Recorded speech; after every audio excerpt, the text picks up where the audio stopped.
Olá pessoal, tudo bem com vocês? Espero que sim, pois estamos vivos pela graça de Deus. Hoje nós terminaremos a leitura de Êxodo. Leremos os capítulos 38, 39 e 40.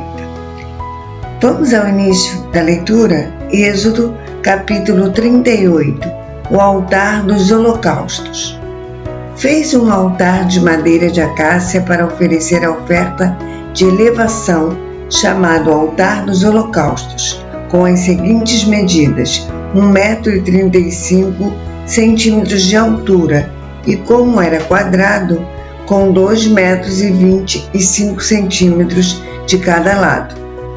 Nos 4 ângulos fez um acabamento na forma de chifres, formando uma só peça de arte com o altar e o revestiu de bronze. Fez também todos os utensílios do altar, os recipientes para recolher cinzas, as pás, as bacias de aspersão, os garfos para a carne e os braseiros. Fez também para o altar uma grelha de bronze em forma de rede sobre o rebordo do altar, embaixo desde a parte inferior até a metade do altar. Fundiu 4 argolas nas 4 pontas da grelha de bronze, para que servissem de receptáculo aos varais.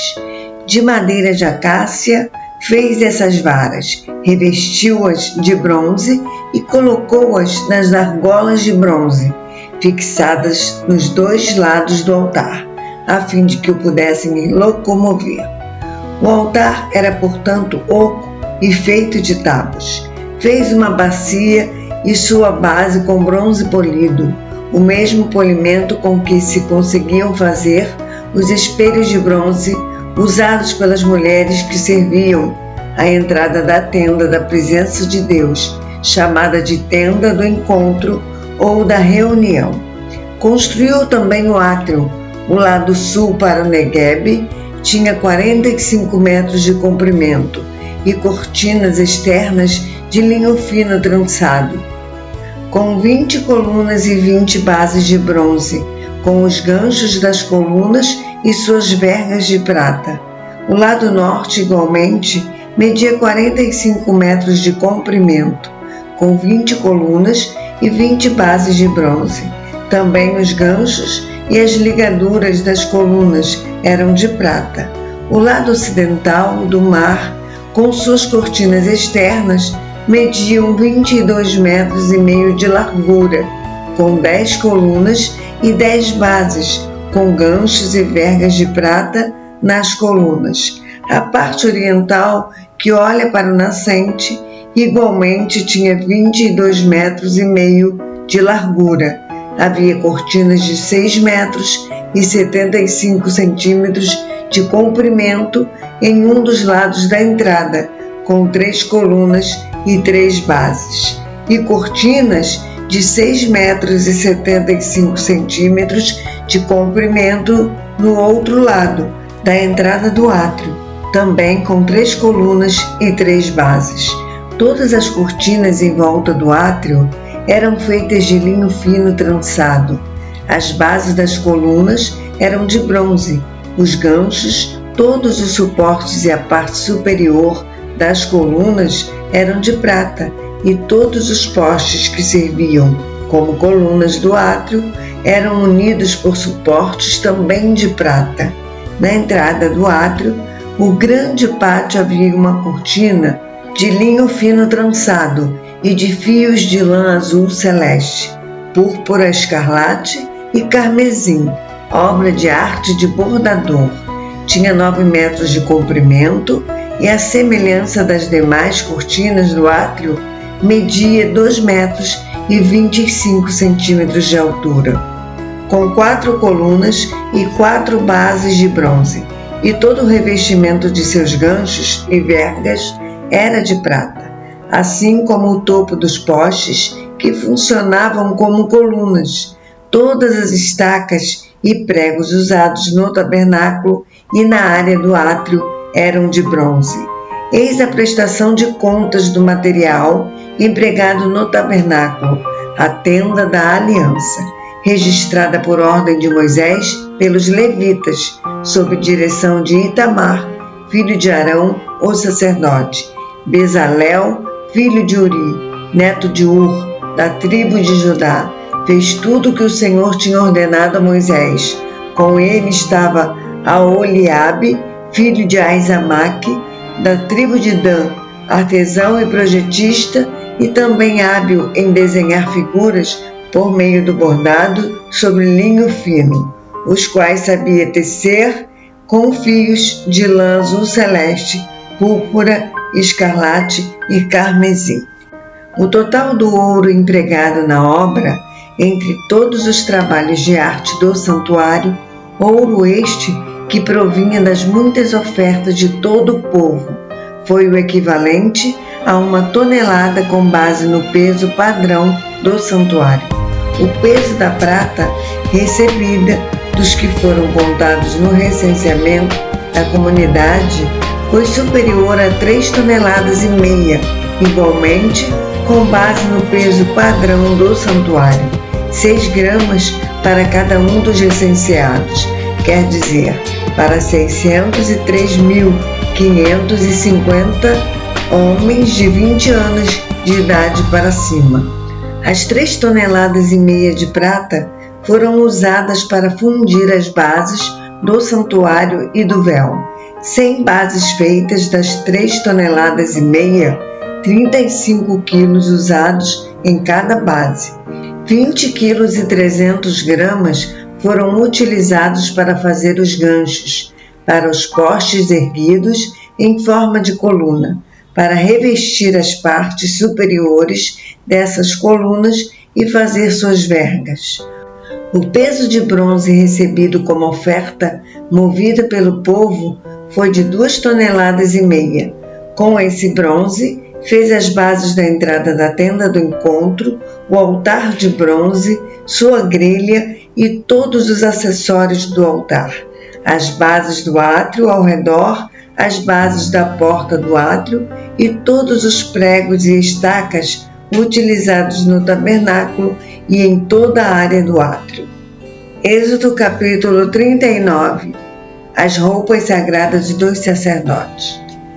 Com fios de lã azul celeste, púrpura violeta e carmesim, fizeram as vestimentas sacerdotais litúrgicas para ministrar no lugar santo. Do mesmo modo, fizeram as roupas sagradas de Arão, exatamente como Yahvé tinha orientado Moisés. Fizeram um colete sacerdotal de linho fino trançado e de fios de ouro e de fios de lã azul celeste, púrpura, escarlate e carmesim, e bateram o ouro em finas placas, das quais cortaram filetes de ouro a fim de serem bordados sobre o linho fino juntamente com os fios de lã azul celeste, púrpura, escarlate e carmesim, num notável trabalho artístico. Tinha o colete sacerdotal suas ombreiras, que se juntavam às suas extremidades e assim se uniam. O cinto que estava em cima, para apertá-lo, formava uma só peça com ele e era confeccionado com o mesmo material: fios de ouro, linho fino retorcido, fios de lã azul celeste, púrpura, escarlate e carmesim, exatamente como o Senhor havia orientado Moisés. Prepararam as pedras de ônix, fixadas com arte em filigranas de ouro, e nelas gravaram os nomes dos filhos de Israel, como um lapidador grava um selo. Então as costuraram nas ombreiras do éfode, estola ou colete sacerdotal, como pedras memoriais para os filhos de Israel, tudo em conformidade com as ordens que o Senhor deu a Moisés. Fizeram peitoral, trabalho artístico trançado, da mesma feitura do colete sacerdotal, fios de ouro, linho fino retorcido, fios de lã azul celeste, púrpura, escarlate e carmesim. Era quadrado e o fizeram dobrado em 2, com 1 palmo de comprimento e de largura. Colocaram nele engastes de pedras preciosas dispostas em 4 filas. Na primeira fila havia um rubi, um topázio e um berilo. Na segunda fila, uma turquesa, uma safira e um diamante. Na terceira fila, um jacinto, uma ágata e uma ametista. Na quarta fila, um crisólito, um ônix e um jaspe. Estavam todas engastadas, bem fixadas em filigranas de ouro. Havia 12 pedras, uma pedra representando cada nome dos filhos e clãs de Israel, cada uma gravada como um lapidador grava um selo, com o nome de uma das 12 tribos. Fizeram sobre o peitoral correntes trançadas como um cordão de ouro puro. Fizeram também 2 engastes de ouro e 2 argolas de ouro, e fixaram ambas as argolas nas 2 extremidades do peitoral. Passaram os 2 cordões de ouro pelas argolas dos extremos do peitoral. Fixaram as 2 pontas dos cordões nos engastes e os prenderam nas 2 ombreiras do éfode, o colete sacerdotal, em sua parte dianteira. Fizeram 2 argolas de ouro que puseram nas 2 pontas do peitoral, na sua orla que atravessava o colete sacerdotal por sua parte inferior. Fizeram também outras 2 argolas de ouro que fixaram nas 2 ombreiras do colete sacerdotal em sua parte inferior dianteira, perto da juntura, logo acima do cinturão do colete sacerdotal. Juntaram bem as argolas do peitoral, as argolas do colete ou estola sacerdotal, com um cordão azul celeste ligando-o ao cinturão, para que o peitoral não se separasse do colete sacerdotal, tudo em conformidade com o que o Senhor havia orientado a Moisés. Fizeram o manto do colete sacerdotal inteiramente de fios de lã azul celeste, obra de arte de tecelão, com uma abertura central. Em volta dessa abertura havia uma dobra tecida, como uma gola, para que não se rasgasse. Fizeram em toda a barra do manto aplicações em forma de romãs, de linho fino trançado e de fios de lã azul celeste, púrpura escarlate e carmesim. Também fizeram pequenos sinos de ouro puro, atando-os em torno da borda do manto. Os sinos e as romãs se alternavam por toda a borda do manto, tudo feito para ser usado ao se ministrar, como o Senhor havia orientado Moisés. Fizeram também para Arão e seus filhos as túnicas tecidas de linho fino, o turbante de linho fino, os barretes de linho fino, os calções de linho retorcido e o cinturão de linho fino retorcido de fios de lã azul celeste, púrpura escarlate e carmesim, obra de arte de bordador, como o Senhor havia ordenado a Moisés. Depois confeccionaram a flor de ouro puro, sinal da sagrada consagração, e nela gravaram, como num selo real, a inscrição: consagrado ao Senhor.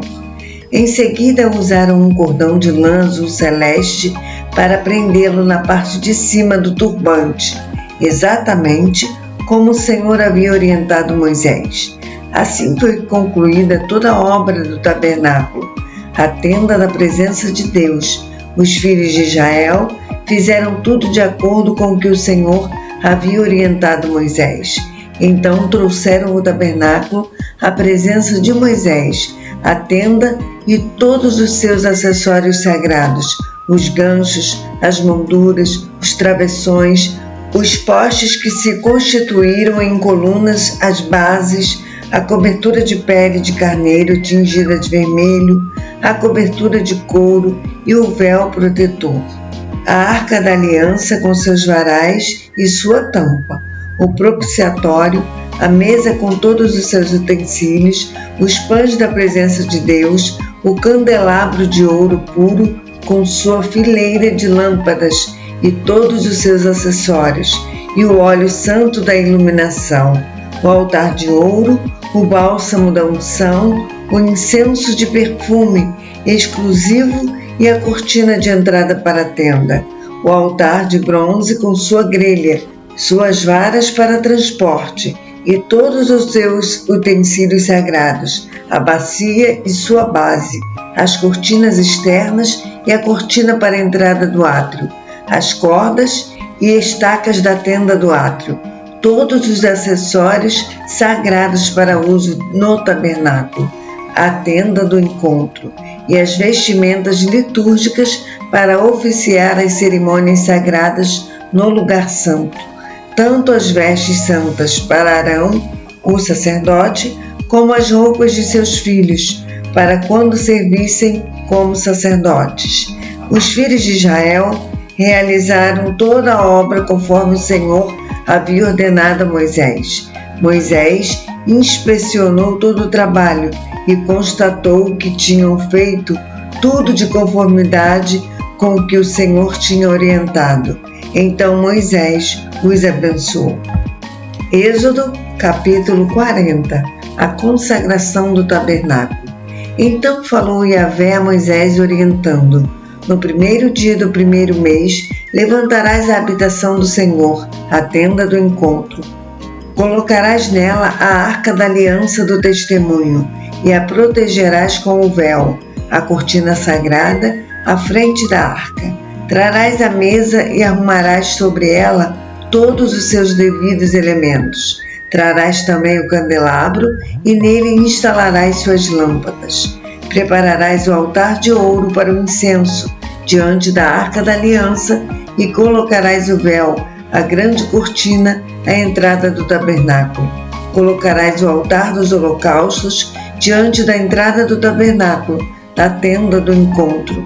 Porás a bacia entre a tenda do encontro e o altar, e nela colocarás água. Estabelecerás o átrio, o grande pátio ao redor, e levantarás o véu na porta do átrio. Tomarás do bálsamo da unção e ungirás o tabernáculo e tudo o que está dentro dele. Tu o consagrarás com todos os seus utensílios sagrados, e ele será santíssimo. Ungirás o altar dos holocaustos com todos os seus acessórios. Consagrarás o altar, e o altar será igualmente santíssimo. Ungirás a bacia e sua base, e as consagrarás. Depois convocarás Arão e seus filhos para se aproximarem da entrada da tenda do encontro. Tu os lavarás com água, e vestirás Arão com as suas vestimentas sagradas. Tu o ungirás e o consagrarás para que possa servir plenamente como sacerdote. A seus filhos tu os convocarás a fim de que se aproximem, e os vestirás com as túnicas santas. Tu os ungirás, como ungiste o pai deles, para que também possam exercer plenamente o ministério do serviço sacerdotal. Isso se fará para que a unção deles lhes confira um sacerdote perene, geração após geração. Moisés realizou tudo em conformidade com o que o Senhor lhe havia ordenado. Assim, o tabernáculo foi levantado no primeiro dia do primeiro mês do ano 2 da saída do Egito. Moisés armou o tabernáculo, colocou as bases em seus lugares, armou as molduras, colocou as vigas e levantou as colunas. Em seguida, estendeu a tenda sobre o tabernáculo e colocou a cobertura especial sobre ela, exatamente como o Senhor havia orientado. Tomou as tábuas de pedra com os mandamentos gravados e depositou-as na arca da aliança. Instalou nela os varais para transporte e colocou sobre ela a tampa, o propiciatório. Depois transportou a arca para dentro do tabernáculo e pendurou a cortina do véu, a fim de proteger o acesso à arca da aliança, tudo em conformidade com a vontade expressa do Senhor. Moisés colocou a mesa na tenda do encontro, no lado norte do tabernáculo. do lado de fora da cortina do véu, e sobre ela dispôs em ordem os pães da presença diante do Senhor, como o Senhor havia orientado.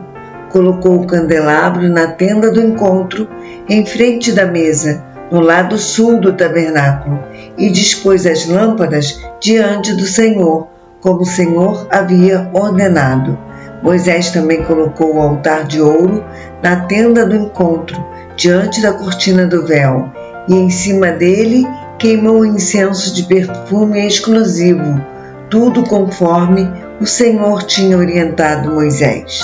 Depois instalou a cortina do véu na entrada do tabernáculo, montou o altar dos holocaustos na entrada do tabernáculo, na tenda do encontro, e sobre ele ofereceu holocaustos e ofertas de cereal, tudo segundo o Senhor havia determinado. Colocou a bacia entre a tenda do encontro e o altar e encheu-a de água.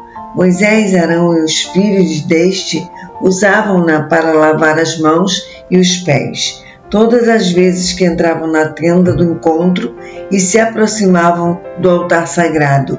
Eles se lavavam exatamente como o Senhor ordenara a Moisés. Finalmente, Moisés construiu o átrio, o grande pátio, ao redor do tabernáculo, e colocou a cortina do véu à entrada desse átrio. E assim Moisés concluiu toda a obra. Então a nuvem cobriu a tenda do encontro, e a glória de Yahvé encheu todas as dependências do tabernáculo. Moisés nem conseguia entrar na tenda do encontro, porquanto a nuvem pairava sobre ela, e a glória do Senhor enchia plenamente o tabernáculo. Todas as vezes que a nuvem se erguia sobre o tabernáculo, os filhos de Israel entendiam que era o momento de seguir viagem. Contudo, se a nuvem não se levantava da mesma maneira, eles não se punham em marcha, até que a nuvem se erguesse. Pois de dia a nuvem de Yahvé ficava sobre o tabernáculo, e de noite podia-se observar fogo dentro dela, e isso à vista de toda a nação de Israel, durante todas as etapas de sua peregrinação. A nossa leitura de amanhã será no livro de Levítico, capítulos 1, 2, 3 e 4. Assim terminamos a leitura de Êxodo, e eu gostaria de que você deixasse aí no comentário o que você viu, o que te chamou mais atenção, o que ficou para você dessas passagens. Eu espero você amanhã para essa leitura maravilhosa. Que o Senhor te abençoe. Um abraço, fiquem com Deus.